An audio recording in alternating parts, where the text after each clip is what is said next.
I read once that since you arrived in this country in 1989 at the age of 9, that you like to joke that your version of the 80s was held in the 90s. Yeah. So what do you mean by that?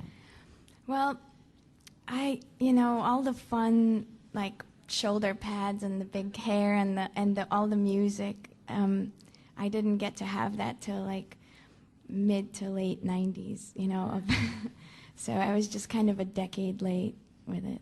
But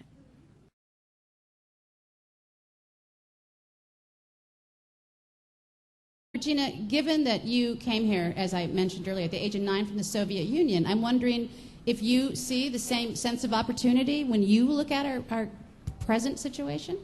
yeah, I definitely do. I mean,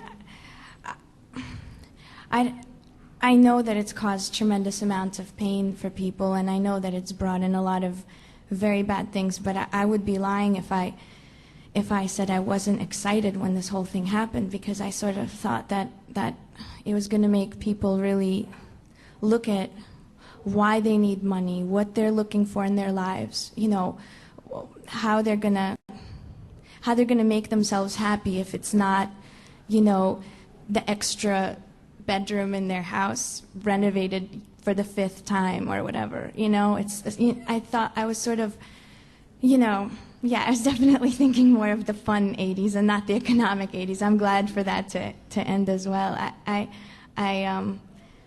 I think that, the exciting thing about America to me was, was sort of always the romantic immigrants' notion of America, where people come and they really follow their dreams, and their dreams are not just to earn a whole pile of money and sit on it, And so hopefully people's dreams are going to start changing with, when they're going to realize that they're not just going to be able to, follow these 4 steps and make a lot of money, and that's all they really want out of life.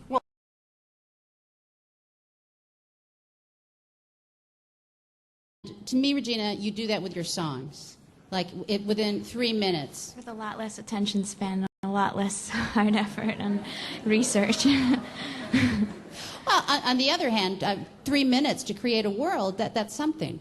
A little later, we're going to hear a song called Blue Lips. And I was wondering if when you enter into those worlds, do they, like, knock and announce themselves? This is my moment, like the way you had about your book. Well, let me ask you this. If you were going to envision a new world, what would it be? Oh, well, it would be a lot less cruel than this one. It would be a lot less immediate gratification than this one. I think that's one of our, I think that really is one of our great sort of downfalls as America today, is the immediate gratification thing that wasn't always present. And and actually in your book, when in heyday, you have that whole the moment of history when the gold rush happened, and that sort of immediate gratification, like people going from this world where they know they have to work really hard, and maybe it's good to work hard, and it's good to plan ahead and have the fruits of your labor and all that, to this moment of instant.com, instant Wall Street, instant gambling, and that's sort of the new world I would have. I don't know what it would be like, but it would be less about instant gratification, more about the long run.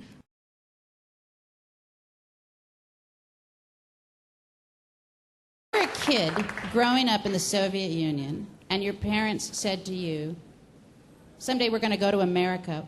What vision did you have of this country?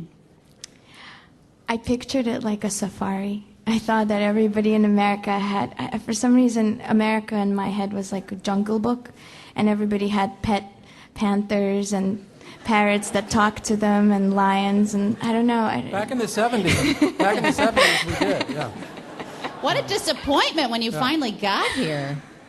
Yeah, I don't know. I think that's sort of the built-in padding of a 9-year-old, is that you hit the ground running and you're like, oh, cool, no panthers. All right, what's up?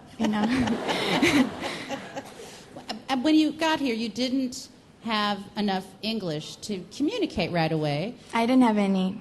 I don't know why I was I hedging. mimed I was a lot. fudging, really. But you drew pictures. Yeah, like but very, very basic, crude animations of, let's say I was feeling sick at school, I would draw a thermometer in black pen, and then I would take a red marker and I would go all the way up and, show like it's going off the map, and then, I'd be like, ugh, and they would take me to the nurse. I'm wondering, though, how you think the acquisition of another language has an impact on you as a storyteller. Well, I think that, language is sort of the lifeblood of every nation, and if you want to understand the people, you understand their language, and you read books in that language, and you will really know their soul. I think that.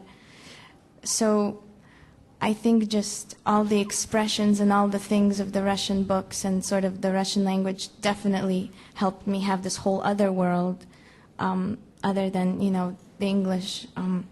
But also I think you sort of because I experienced it at a very young age, going sort of from Russia, then to Austria, then to, Italy, then to America.